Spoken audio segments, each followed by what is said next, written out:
আল্লাহ রাব্বুল আলামিনও পরীক্ষা নেন, বালা মুসিবত দেন ঠিক, সাথে সাথে এটাও চান যে আমার বান্দা যেন পরীক্ষায় ফেল না যায়।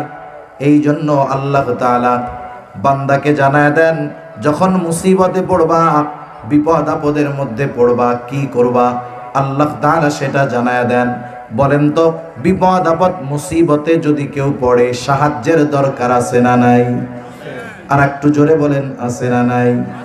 আল্লাহ তাআলা জানায় দেন, বান্দা আমি আল্লাহ পরীক্ষা নাই ঠিক, বিপদ আপদ মুসিবত দেই ঠিক আছে, কিন্তু পরীক্ষা করতে চাই হলো মূলত এইটা যে বান্দা তুমি মুসিবতে পড়বার পর আমি আল্লাহর দিকে ফিরে আসো নাকি অন্য কোনো দিকে যাও। এই জন্যই আল্লাহ তাআলা মুসিবতে পড়লে কি করতে হবে এও জানায় দেন। আল্লাহ তাআলা বলেন, ইয়া আইয়ুহাল্লাযীনা আমানুস্তাঈনু বিস-সাবরি ওয়াস-সালাহ। আল্লাহ তাআলা বলেন, হে ঈমানদারেরা, আমি আল্লাহ তাআলার কাছে তোমরা সাহায্য চাও, বিপদ আপদ মুসিবতে আমি আল্লাহর কাছে সাহায্য চাও। আমার কাছে সাহায্য চাওয়ার মাধ্যম কি? আল্লাহ তাআলা বলেন, বিস-সাবরি ওয়াস-সালাহ, সবর আর ধৈর্যের মাধ্যমে, সবর আর সালাত, ধৈর্য আর নামাজের মাধ্যমে বিপদ আপদ মুসিবতে আমি আল্লাহ তাআলার কাছে তোমরা সাহায্য চাও। এবার বুঝে থাকলে কয়েকটা প্রশ্নের একটু জবাব দিবেন। বলেন তো, বিপদ আপদ মুসিবত দেন কে? আল্লাহ। আরো জোরে বলেন না, কে? আল্লাহ। বিপদ আপদ মুসিবত থেকে উদ্ধার করেন কে? আল্লাহ। তাহলে বিপদ আপদ মুসিবত যদি আসে, সাহায্য কার কাছে চাইব? আল্লাহ তাআলার কাছে সাহায্য চাওয়ার মাধ্যম কয়টা? একটা হলো ধৈর্য, আর একটা হলো নামাজ। কিন্তু আফসোসের ব্যাপার, আমাদের সমাজে এই রকম মানুষের সংখ্যা নেহায়াত কম নয়। বিপদ আপদ মুসিবতে পড়লে আল্লাহ তাআলার কাছে সাহায্য না চাইয়া পীর বাবা কবরে মাজারে গিয়ে সাহায্য চায়। এই রকম মানুষের সংখ্যা সমাজে কম নয়, অনেক আছে। মনে রাখতে হবে, কিছু বিষয়ের ব্যাপারটা এই রকম যে ওটার সম্পূর্ণ নিয়ন্ত্রণ আল্লাহ সুবহানাহু ওয়া তাআলা নিজের হাতে রাখছেন। এটা দুনিয়ার কারো দেওয়ার ক্ষমতা নাই। এই ধরনের বিষয়গুলো আল্লাহ ব্যতীত কারো কাছে চাওয়া যাবে না। কেউ যদি একজনের কাছে আর একজন এক গ্লাস পানি চায়, এতে তো সমস্যা নেই, কারণ পানি দেওয়ার ক্ষমতাও তো আল্লাহ তারে দিয়েছে, ঠিক কিনা কম? এখন বলেন তো, কেউ যদি আর একজনের কাছে, কবরের কাছে, মাজারের কাছে, পীরের কাছে গিয়ে বলে আমার একটা পোলা দেন, এ ক্ষমতা কি আল্লাহ পোলারে দিছে? ওই পীররে দিছে? পীররে যদি কয় আমারে জান্নাতে ঢুকাই দেন, এ খবর কি কোনো পীর, কবর, মাজারওয়ালার আছে? নাই। এইরকম কিছু বিষয় আছে যেগুলো দেওয়ার একমাত্র মালিক আল্লাহ, সেগুলো আল্লাহ তাআলা ছাড়া কারো কাছে চাওয়া বৈধ নয়, বরং এতে ঈমান নষ্ট হয়ে যাবে। বিপদ আপদ মুসিবতে আল্লাহ তাআলার কাছে ধৈর্য আর নামাজের মাধ্যমে সাহায্য চাইতে হবে। এরপর আল্লাহ তাআলা কেমন যেন জানায়া দেন, যেই মুমিন বিপদ আপদ মুসিবতে পড়বার পর আমি আল্লাহ তাআলার কাছে ধৈর্য আর নামাজের মাধ্যমে সাহায্য চায়, সে তো সাধারণ মুমিন নয়। আল্লাহ রাব্বুল আলামিন তাকে শুধু মুমিন নয়, আল্লাহ সুবহানাহু ওয়া তাআলা তাকে প্রমোশন দিয়ে দেয়। কি প্রমোশন দেয়? মনে করেন আমাদের পুলিশ প্রধান, যিনি পুলিশ প্রধান থেকে নিয়ে একেবারে নিম্ন পদস্থ যেই পুলিশ কর্মকর্তা আছে, সবাই তো পুলিশ নাকি অন্য কিছু? আবার সবাই পুলিশ না? কিন্তু বলেন তো, ওই হাবিলদার পুলিশ আর যিনি ডিআইজি পুলিশ, দুজনের মধ্যে তফাৎ আছে না? ভিআইপি কে? DIG VIP. এখন বলেন তো, আইজি তো পুলিশ প্রধান, সে তো সর্বোচ্চ ভিআইপি, সেও পুলিশ, একেবারে হাবিলদারও পুলিশ। এখন যিনি আইজিপি, পুলিশের প্রধান যিনি, ওনার কি হাত 3-4টে নাকি চোখ 2-4টে বেশি আছে? দেখা যাবে কি যে হাবিলদার এরকম সাইজের আর আইজিপি সাহেবের সাইজ যে এক, হাবিলদার ওই সাইজের 3-4টে আইজিপি রে সহায় ফেলা দিতে পারবে। কিন্তু এরপরেও ওই লোকটা পুলিশের আইজিপি কিসের কারণে? কিসের কারণে? পদের কারণে। পদের কারণে না, পদের কারণে। এই দুই পুলিশের মধ্যে কেমন তফাৎ? আমরা সবাই মুমিন, কিন্তু প্রমোশনের কারণে কিছু আছে স্পেশাল মুমিন।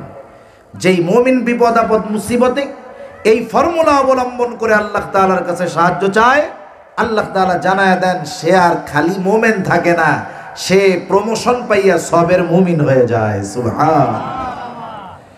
এজন্য আল্লাহ তাআলা এর পর কেমন জানি বলেন, যেই মুমিন বিপদ আপদ মুসিবতে এই দুই পদ্ধতি অবলম্বন করে আমি আল্লাহর কাছে সাহায্য চাই, সে তো সাধারণ মুমিন থাকে না, সে সবের মুমিন হয়ে যায়।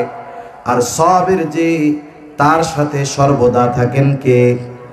আল্লাহ তাআলা বলেন ইন্নাল্লাহা মা'আস সাবিরিন, নিশ্চয়ই আল্লাহ তাআলা ধৈর্যশীলদের সাথে আছেন।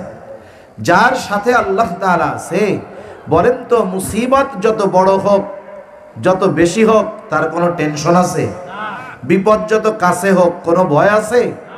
তাহলে আল্লাহ সুবহানাহু ওয়া তাআলার কাছে বিপদ আপদ মুসিবতে যদি আমরা আল্লাহর দিকে ফিরে যাই, তাহলে বিপদ আপদ মুসিবতের ক্ষেত্রে সবর অর্জন করা হয়ে যাবে। সুবহান। দেখেন মুসা আলাইহিস সালাম বনি ইসরাইলদেরকে নিয়ে সাগরের পাড়ে, দেখতেছে যে ফেরাউনের বাহিনী একেবারে কাছে চলে আসতেছে। মুসা আলাইহিস সালামের উম্মতেরা বলতেছে ইন্না লামুদরাকুন, মুসা আমরা ধরা পড়ে গিয়েছি, শত্রু এত কাছে, বাঁচার আর কোনো উপায় নাই। হয়তো ফেরাউনের বাহিনীর হাতে মরতে হবে, নাইলে সমুদ্রের মধ্যে পড়ে মরতে হবে। মুসা আলাইহিস সালাম তাদের এই কথার জবাবে বললেন, কাল্লা, কখনোই ধরা পড়ব না, ধরা পড়ব না। এর কারণ কি? মুসা আলাইহিস সালাম বললেন ইন্না মাইয়া রব্বি, ধরা পড়ব না এই কারণে আমার রব আমার সাথে আছে। মুসিবত কত কাছে, কিন্তু সাথে তো রব আছে, কোনো চিন্তা নাই। আর রব তাদের সাথেই থাকেন যারা সবের মুমিন হতে পারে। তাহলে আসেন আমরা আবার একটু পেছনের দিকে যাই। সূরা আলে ইমরানের 200 নম্বর আয়াতের আলোকে সফল মুমিন হওয়ার জন্য কয়টা গুণ দরকার? 4টা গুণ। 1 নাম্বার হলো আল্লাহ তাআলা বলেন ইসবিরু, বান্দা সবর করো। সবর সবর হবে 3 জায়গায়। সবর হবে ইবাদতের মধ্যে, সবর হবে গুনার থেকে বাঁচার মধ্যে, 3 নাম্বার সবর হবে বিপদ আপদ মুসিবতে। বলেন তো এই সবর মাঝে মধ্যে করব, মাঝে মধ্যে ছাড়বো, এটা হলে হবে নাকি? এজন্য আল্লাহ তাআলা স্পেশাল ভাবে পরের গুণের কথা বলেন ওয়াসাবিরু, বান্দা সবরের উপরে অটল থাকবা। কতদিন থাকবা? বেঁচে থাকবা যতদিন, ইবাদত যতদিন, সবরের উপরে অটল থাকবা ততদিন। আর ইবাদত কতদিন? আল্লাহ তাআলা বলেন ওয়া'বুদ রাব্বাকা হাত্তা ইয়াতিয়াকাল ইয়াকিন, আপনি আপনার রবের ইবাদত করেন দৃঢ় সত্যের আগমন পর্যন্ত, অর্থাৎ মৃত্যু পর্যন্ত রবের ইবাদত। ওই মৃত্যু পর্যন্ত আমরা সর্ব অবস্থায় সবরের উপরে থাকবো ইনশাআল্লাহ। তাহলে 1 নাম্বার সবর করো, 2 নাম্বার সবরের উপরে অটল থাকো, 3 নাম্বার রাবিতু, সর্বদা জিহাদের জন্য প্রস্তুত থাকো, শত্রুর সাথে লড়াইয়ের জন্য তৈয়ার থাকো। দেখেন আজকে ফিলিস্তিনের অবস্থা, মুসলমানদের কি অবস্থা। এই ফিলিস্তিনের মজলুম মুসলমানদের উপরে নির্বিচারে গোটা দুনিয়ার ইসলাম বিদ্বেষীরা জুলুম অত্যাচারের স্টিমরালার চালাইতেছে, ঠিক কিনা বলেন? কিন্তু এই ফিলিস্তিনের মর্দে মুজাহিদেরা সর্বদা প্রস্তুত ছিল যে আমরা আমাদের জীবন দিয়ে হলেও ওই জালেমদের, পাপীদের পদাচারণা থেকে আমাদের এই ভূমিকে রক্ষার জন্য আমরা আমাদের জীবন দিয়ে দিব, প্রস্তুত ছিল। এই জন্য তাকায় দেখেন গড়ে গোটা দুনিয়ার কুফরি শক্তি একদিকে যাবার পরেও ওই সামান্য ফিলিস্তিনের হামাস বাহিনীর সাথে কুলায়া উঠতে পারে নাই, বরং একেবারে দুর্বল ছোট ছোট অস্ত্রের মাধ্যমে ইসরায়েলি বাহিনীর বড় বড় সামরিক যানের ক্ষতি তারা করে দিয়েছে। তারা প্রস্তুত সর্ব অবস্থায়। তাদের প্রস্তুতি কতটা গভীর! ছোট ছোট বাচ্চারা জিহাদের জন্য প্রস্তুত, ছোট ছোট বাচ্চা হাতের মধ্যে, পায়ের মধ্যে, গায়ের মধ্যে নাম ঠিকানা লেখা রাখে, কারণ ওরা জানে যে কোনো মুহূর্তেই বোমা বর্ষণ হতে পারে, আমাদের উপরে গুলি বর্ষণ হতে পারে। ছোট ছোট বাচ্চারাও কেমন প্রস্তুত যে কখনো যদি